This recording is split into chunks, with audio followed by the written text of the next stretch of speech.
Educated. దేవుడు వచ్చాడు, పిఠాపురానికి దేవుడు వచ్చాడు, దేవుడిని చూసుకోండి దఫా, మన దేవుడు గెలిచి తీరాలి. ఏంటా దైవం ఏంటో, రాజకీయాల్లో దైవత్వం ఏంటో, ఈ తరహా మనస్తత్వం అక్కడ చంద్రబాబు గారి విషయంలో కూడా ఉంది. మీరు చంద్రబాబు గారు డైరెక్ట్ గా మర్డర్ చేసినా సరే తప్పే ఉంది అందులో, అవతలోడు దుర్మార్గుడు కాబట్టి చేశాడు, ఆయన వీరుడు అని వాదిస్తారు మొండిగా. ఇది జగన్ దగ్గరైనా అంతే ఉంటది. ఇప్పుడు ప్రస్తుతం ఏంటంటే మనం ముగ్గురు ప్రాంతీయ పార్టీ నేతలు అనేటువంటి దేవుళ్ళ దైవాంశ సంబూతుల మధ్యన బ్రతుకుతున్నాం.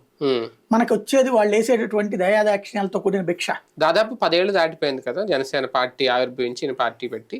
ఇన్నాళ్లలో పవన్ కళ్యాణ్ గారు రాజకీయంగా ఆయన బలపడ్డారు, రాజకీయంగా ఆయన గతంతో పోలిస్తే బలం పెంచుకున్నారు అనడానికి ఏమన్నా ఉందా? జనసేనకి సంబంధించి ఒకటేనండి, పుట్టుకే ఒక తేడా. అంటే పుట్టినప్పుడు దాన్ని ఏమంటారు, కొంతమంది బరువు తక్కువ పుట్టడం, లేకపోతే సపోర్టింగ్ తో పెంచుతారు కదా. స్టార్టింగ్ ఇది సపోర్ట్ ఇద్దాం అనుకుని ఇది వాళ్ళ సపోర్టింగ్ పార్టీ కింద బిగిన్ అయిపోయి starting.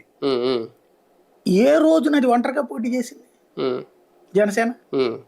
Telugu Desam party first trip party పెట్టినప్పుడు ఒంటరిగానే పోటీ లెక్క అయితే, కానీ అదేదో సంజయ్ గాంధీ వాళ్ళ భార్యది, మేనకా గాంధీకి సంబంధించినటువంటి సంజయ్ విచారణ మంచి ఏదో ఉంటది, దానికి ఒక్కదానికే పొత్తు, అది అసలు ఇక్కడ పెద్ద లెక్కలోకి రాదు. కాబట్టి 2 సీట్లే